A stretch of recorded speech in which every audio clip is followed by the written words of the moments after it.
Assalamualaikum warahmatullahi wabarakatuh. Pemirsa subscriber ke Sunda anu satia satuhu manco di mana wae ayana dina dangat ayana urang neraskeun hanca dongeng duriat di luhur ombak bagian ke-17. Ieu anu nganggitna Bapa Entang Sumarna. Sumangga supados teu nyangkolong teuing kana waktos wilujeng ngadangukeun. Berang ganti ku peuting kaayaan nu sakembung beuki tiiseun iwalti kadenge sora ombak nu motah. Kira wanci tabuh salapan ibu permasih ditinggalkeun ku carogena sareng ku putrana. Tapi harita cendelukna ngalamun dibarengan ku menang dangdan kawantu Wanda anu sakitu gelisna.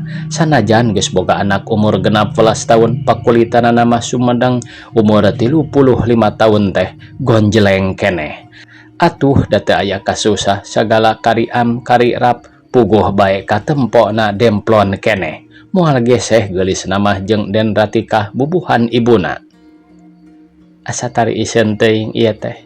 Karareung teu aya pisan batur ngomong tapi boga hiji jajaka pibatureun keung malah aing teh katarik birahi sagala ku Jatnika da jajaka sakitu kasetna atuh dangong ludeung ganteng pantes tada teuing sukana lamun pareng kalaksanakeun kapiduriat jeung Jatnika ibu permasih ngahulang kabeulit birahi dina soal asmara teu di budak ngora teu di nu geus kolot. Memang mun ti nemu nu dipisuka tangtu bakal kahudang deui saperti nu munggaran beger bae. Kitu deui ibu permasih dadak-dadak gonjeleng deui pakean nu hade karirap. Perhiasan kari make sanajan geus umur 30 tahun rap ku pakean teu beda nu umur 18 tahun wae. Ibu permasih genteuyeung mukakeun lomari makan. Brai teh dibuka manis sagala aya di bangsa kue nepi kabubuhan teh es tuning komplit. Gap ibu permasih nyokot bolu sapiring lodor buah apel sapiring balastrang ditanggai dibawa ka kamar Jatnika. Gap ibu permasih nyokot bolu sapiring lodor buah apel sapiring balastrang ditanggai dibawa ka kamar Jatnika.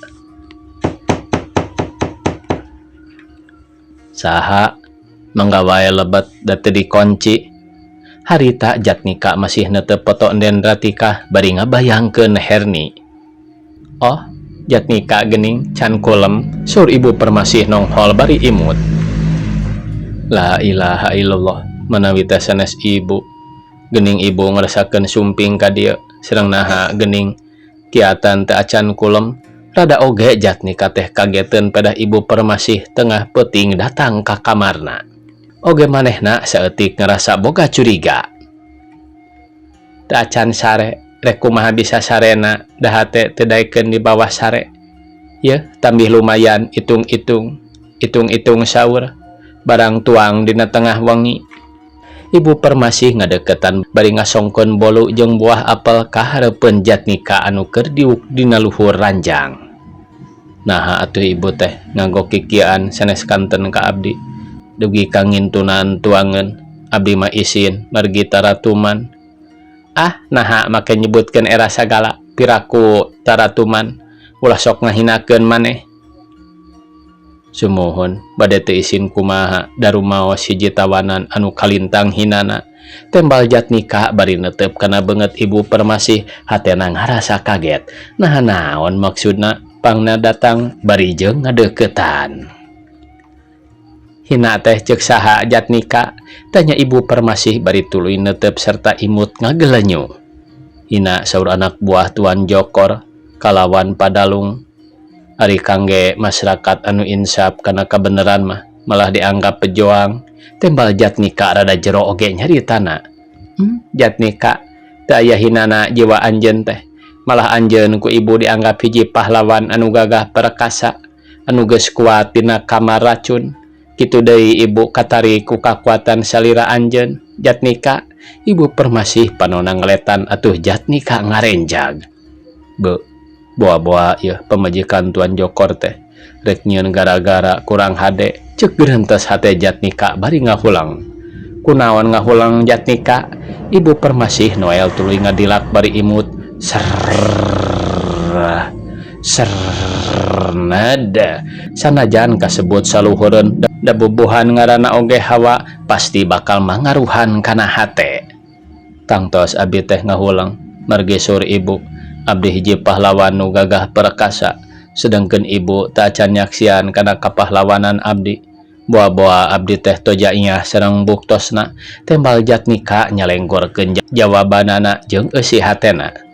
Sanajan ibu terang, tapi nurutkeun kakuatan Jatnika nu lain lumayan, nepi ka teu ancur ku racun, malah belagara kalawan belejag. Oh, nembe eta nu disebut pahlawan. Geuning naha aya oge nu langkung ti abdi kebal, weduk teu terak diduruk, nanging teu disebat pahlawan. Margi teu acan aya buktos-buktosna. Tah ku margi eta abdi oge sami sanes pahlawan, da teu acan aya buktosna. Ari nu disebat pahlawan teh nyaeta pembela bangsa sareng nagara, kitu numutkeun pamadagan abdi mah.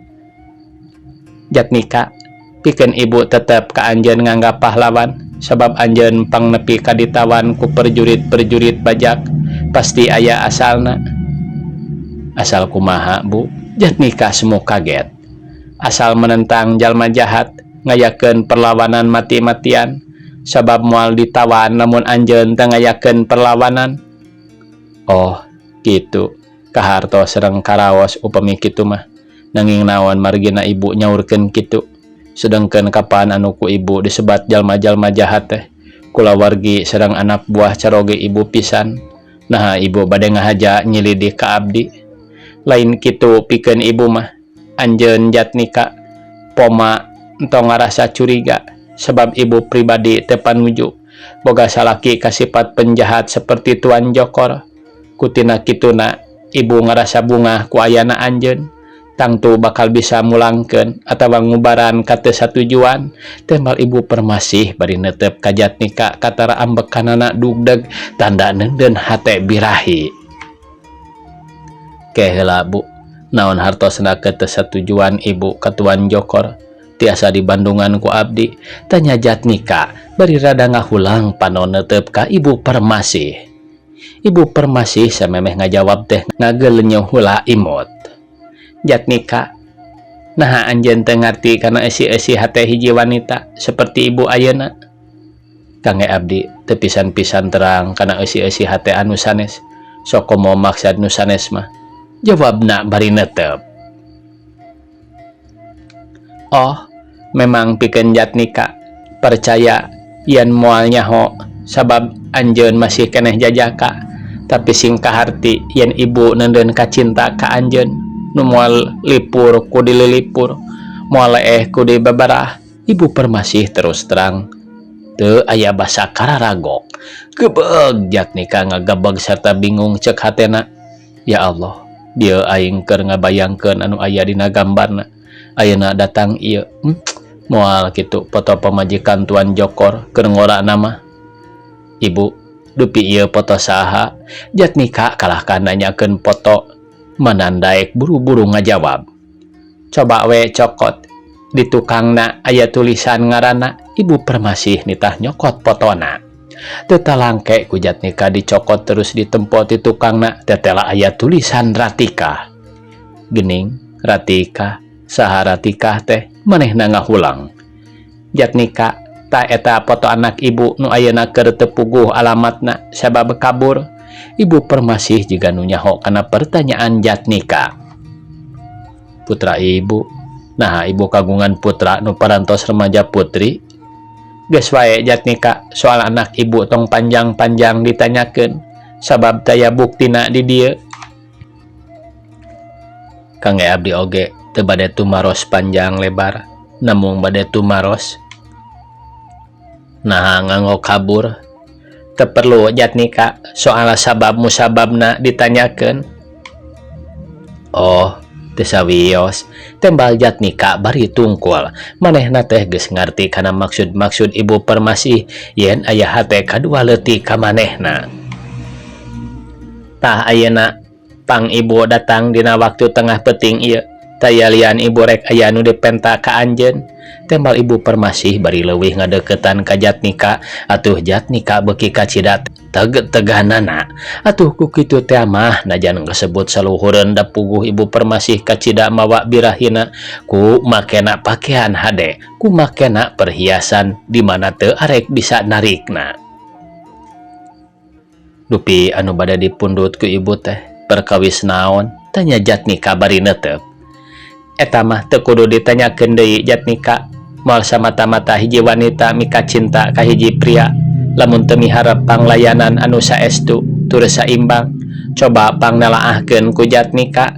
Tembal ibu Permasih bari numpangkeun dampal leungeunna dina tak-tak Jatnika.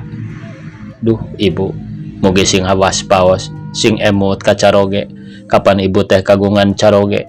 Sareng deui abdi mah teu wararantun teuing bu. Piraku abdi kedah campela ka wanita nu tos kagungan caroge. Jatnika rada ngised tapi leungeun Bu Permasih masih keneh nempel kana tak-takna. Ulah helok pikeun anjeun Jatnika, moal samata-mata wanita seperti ibu mika cinta deui ka hiji pria disagigireun salaki. Mun teu aya hal-hal nu sejenna deui tina jiwa-jiwa salaki nu matak mengkolkeun kacintaan pamajikan kanu sejen. Naon hal-halna kangge jiwa caroge ibu? Harta kakayaan numpuk, sambada gandang, ganteng aya di tuan jokor, bade naon deui? Tanya Jatnika bari teu weleh melong banget ibu Permasih nu katempona lir banget parawan jekekan deui. Katempo susuna semu palengker keneh sabab dituruban BH nu ditambah karet moncrot. Selangseng sesengitan anu meleber matak narikan rasa atawa nafsu birahi. Memang dipandang harta kakayaan mah lain cawadeun tuan jokor teh, tapi teu matak nyugemakeun kebahagiaan hate awewe. Hartina kurang kasukaan nepi ka teu nyaho anu mana rasa sono bogoh teh saprak kawin ka tuan jokor. Sanaos kitu ulah nyeleweng bu, mergi itu teh caroge matak ti dieuna upami dipangduakeun ku istina, piraku ibu teu uninga. Jatnika, perkara ieu teh memang geus dipikirkeun nu leuwih antep ku ibu oge. Tong make jeung ngarasa ragu-ragu deui ibu mika cinta ka Jatnika teh. Kalayan berani tanggung jawabna, tembal ibu Permasih bari neuteup ka Jatnika. Aduh ibu, perkawis cinta anu ku ibu disaurkeun nembe bakal ngajadikeun hiji kaawonan. Tembal Jatnika bari teu weleh gegebegan ku ngarasa paur kumaha upama maranehna ayana diarintip ku nu ngajaraga, pasti dibejakeun ka tuan jokor. Ulah ngaharepkeun cilaka atuh Jatnika, urang silih teunden ka cinta teh. Kapan saenyana urang silih rasakeun kanikmatan, tong ngarasa paur. Peuting ieu keur jumempling saha anu bakal nganyahoankeun ka urang duaan. Tembal ibu Permasih. Aduh bu, ulah kitu bu, isin atuh abina oge bu. Jatnika ngarasa palaureun pisan. Tong miceun kasempetan Jatnika, ayeuna waktuna anu bakal bisa ngabahagiakeun ka urang duaan. Ibu Permasih ngadeukeutan serta tuluy nyampaikeun leungeunna dina tak-tak Jatnika deui. Jatnika ngarasa kukurayeun sedang selengsengna sesengitan tina badan ibu Permasih teh lain lumayan matak nagiwurkeunana, terkadang luntur imana. Ibu, ulah kieu bu, nah ibu teu uninga ku anjeun, abdi tawanan. Sok komo pami abdi kapenda ku salah sawios penjagi, tangtos kana kengeng siksaan nu langkung ti tadi. Terkadang abdi bakal nyorang hukuman mati. Tong dipake paur Jatnika, ibu tanggung jawab, ibu cinta ka Jatnika. Kalawan teu dililipur deui Jatnika, nah moal ngalaksanakeun kana kasempetan nu hade dina peuting-peuting ieu. Ibu Permasih kalah beuki tarik nangkeupna ka Jatnika, sedengkeun beungeutna geus ampir paantel jeung beungeut Jatnika. Jatnika ge hatena mah ngarasa tagiwur jeung uruy, atuh da sakitu ambucuyna kumaha teu rek pikauruyeun ngan lantaran kuat keneh ku Jatnika teh terus digabrog teh. Bu, sing emut, isin atuh kikieuan. Isin kusaha, di dieu teu aya jelema saurang-urang acan. sedangkan peting keur sakieu jemplingna tembal ibu permasih bari imut ngagelenyuk cukup pikeun ngauruykeun nu ningalina. Isin ku pedah ayeuna di dieu abdi dirangkulan ku istrina Tuan Jokor. Ah Jatnika mah naha make jeung ngarasa isin. Ibu permasih gep ngaranggem pingping Jatnika nepi ka nyeredet kana hatena, lain lumayan tarikna rasa birahi. Jatnika sakedetan mah ngahulang. Bu, sing emut, ibu teh kagungan caroge. Ieu teh jinah disebatkeunana sanaos nembe patarema tangan sareng kageget. Jatnika, ibu ge wani pecat dada tibatan teu laksana sareng Jatnika. Sora ibu permasih beuki dumareda perbawa asmara nu geus pinuh dina dadana, sedangkan ibu permasih nyaritakeun wani pecah dada teh bari blak mukakeun kabayana atuh tinggal kutang wungkul katara dadana nu omyang moal teu saperti enden ratikah pakulitanana mah. Buah dada nyarareung jeung semunu palalengker keneh da ditutupan ku beha nu maroncrot. Borelak ting borelak luhureun dada kang kalung nu digagantelan ku nu pating karetip emas pacampur jeung berlian. Seblak ser hate Jatnika kawantu kasebut jajaka, pikeun jajaka mah memang tong boro-boro kudu geulis dalah digoda ku randa nu geus kolot ge sok kagembang wae, terutama pikeun nu bubujangan gogodana sok bogoh kanu boga salaki. Eta geus moal bisa dibohongkeun deui pasti pikeun barudak bujangan nu mimiti mangkat birahi mah moal teu kitu. Ya Allah, Bu, eta kedah diraksukan deui Jatnika tuluy neuteup bari kumerot mun seug lain ninggang di Jatnika meureun harita keneh digabrug. Teu ieu bakal nanaon atuh Jatnika, sanajan dibuligir ibu mah moal asup angin.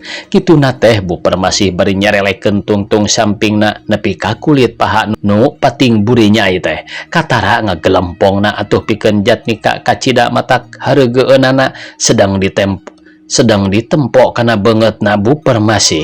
Imut ngagelenyuk sarta leungeunna nyampai dina tak-tak Jatnika. Teu lila paha Bu permasih ujug-ujug menta dilahun luhureun lahunan Jatnika. Harita keneh Jatnika ngarasa poekeun pikir teu bisa deui ngejat sanajan gadona ngarasa ditarik ku Bu permasih. Jatnika, ieu Jatnika, ibu permasih ngasongkeun bibir nu ambucuy tur rerenyutan. Pikeun Jatnika teu bisa kumaha onam tungtungna ibu permasih ngarontok ka Jatnika bari ngajambret tari calana kolorna. Jatnika hareugeun da ngarasa kaget jeung reuas, hatena ngageleter. Awak ngadegdeg saterusna Jatnika dipaksa kudu daek diajak sare ku ibu permasih, malah digegewek pisan lebah pahana. Aduh Bu, abdi mah alim Bu, alim. Bodoh Jatnika, sok Jatnika, ulah bodoh. Ya Allah, Bu, kumaha ieu teh Bu? Jatnika ngarasa kumaha kitu kumaha kieu sedangkeun manehna geus diteueulkeun lebah ke kontakna pisan. Atuh kontakan birahi teh ngagedur sanajan ceuk paribasana lalaki nu sakumaha pengkuhna iman, lamun kitu mah pasti leeh ka pengkuhanana. Kitu deui pikeun Jatnika. Manehna ngahaja ngagurinjal asal tadina ditindihan ku ibu permasih, ayeuna Jatnika ngagurinjal kaluhureun ibu permasih. Blak ibu permasih nangkarak bari jeung teu make paminding badana sakujur ngeblak samping jeung kabayana nambru dihandap. Jatnika karawak punduk Jatnika ditarik ka handap. Ibu permasih. Jatnika ngadegdeg. Hiliwirna angin peting ngadadak pacampur jeung rumenghapna rasa nu ngagulung rasa asmara. Angin birahi anu ngadadak pagulung ampir-ampir bedah tina cangkingan imanna. Jatnika ngarasa oge keder hatena sabab manehna kapaksa kudu daek ngelayanan kacinta ibu permasih. Nu kacida pisan rongkahna nafsu ibu permasih munggah ngagugudug renghap ranjug. Katara dina dadana hawana gegebosan kana beungeut Jatnika, pipi hampir paantel. Mangkaning pipi sakitunya langsengna seungit pupur nu lain lumayan narik birahina. Jatnika dadak-dadak rumeng jag hatena, jantung dagdig tutunggulan hadena pikeun Jatnika mah gancang ingat kana bebeneran harita keneh ngagurinjal kaluhur dah ku ibu permasih ditindihan beteungna. Ibu sing emut bu, ieu teh sanes kalakuan nu sae. Sanos ibu ngangken kacaroge teh hiji jadug atanapi gegedug rampog nanging da kasebat caroge bongan kapungkur parantos kasaksian ku hukum laki rabi numutkeun agama alim abdi kedah kikiaan mah omong Jatnika bari tuluy rek turun tina ranjang. Jatnika Jatnika bodoh anjeun mah Jatnika nu sajen pada mikah hayang kakuring nah anjeun dibere teu ditarima. Ibu permasih ngajewang baju Jatnika nepi ka soehna. Bu permasih alim abdi bade kabur lamun kieu kabur ka mana Jatnika nah anjeun teu narimakeun kana kacintaan ibu. Laksa keti penampian kana kacinta ibu ka abdi ku abdi ditampi lahir batin dunya akhiratna namung ulah hemeng panggalih kapan salira teh kagungan caroge nya upami lagas onaman panginten sanes kanten kacinta ibu ditampi kalayan moal bade ngarawas hese-hese tangtos ku abi enggal lipi hukum tembalna bari ngajanteng teu bisa ngejat dah dicekel pia mana. Ibu permasih jigana ngarasa leuwih rosa nafsuna ngagugudug lain dikiana teu antap warah junang tu ngarontok punduk Jatnika ditangkep ngagalentoran. Ya Allah bu, iya bu, alim sakaligus Jatnika ngepeskeun ibu permasih atau ibu permasih ngagubrag nangkarak bengkang handapeun ranjang teu talangke Jatnika mah gajeleng kaluar bari tuluy lumpat teu nolih kanu keur nangkarak bengkang les ngilas duka ka mana lumpatna. Ibu permasih ngoneal hudang bari nulak cangkeng ngarasa amarah teu kawadahan nafsuna kapegung. Jatnika anjeun lamun kitu ngahina kasih permasih kacida anjeun mah lalaki bodoh alah batan tai kotok naon hesena naon susahna sapira ngalayanan kacintaan nu jadi awewe batur mah dibelaan pupunjung pupuja hayang dipika cinta ku awewe kalayan sakali geus mere nu pisugumaeun ieu kalah nampik sapajodogan ngahina awas rasakeun anjeun ku kami dibere tindakan nu berat tan wande anjeun dihukum gantung kitu susumbarna Bu Permasih bari terus keluar ti kamar eta bus ka kamar nu matuh terus ngaherang balik ngalamun. Jig wae kaditu kabur Jatnika tibatan anjeun atawa rupa anjeun bakal ngagoda ka kami anu antukna sanajan kami mika bogoh mika sono ka anjeun tapi anjeun dae karep nampikna ka kami. Anjeun teu guna aya di Nusa Kembung di tempat kami deui. Bu Permasih kalah ngarep kabar ka Jatnika sabab manehna ngarasa giung pipikiran rasa cinta teu kalayanan. Tina kituna pikeun Bu Permasih jigana wae moal genah perasaan sapeting eta can puguh bisaeun reup sare. Jatnika anu kabur ti gedong kebeneran di luar penjaga anu duaan teu nyampak keur nyararing da harees di gardu maninya lalegrek. Tah geuning harees kebeneran permisi bae euy para penjaga dewek mah rek sakaparan-paran wae dewek nginjem bargas euy kebeneran aya di sisi laut dewek nyaho panendenan bargas sari laing teh di dinya. Jatnika ngomong sarangan bari tuluy ngingkig ka basisir.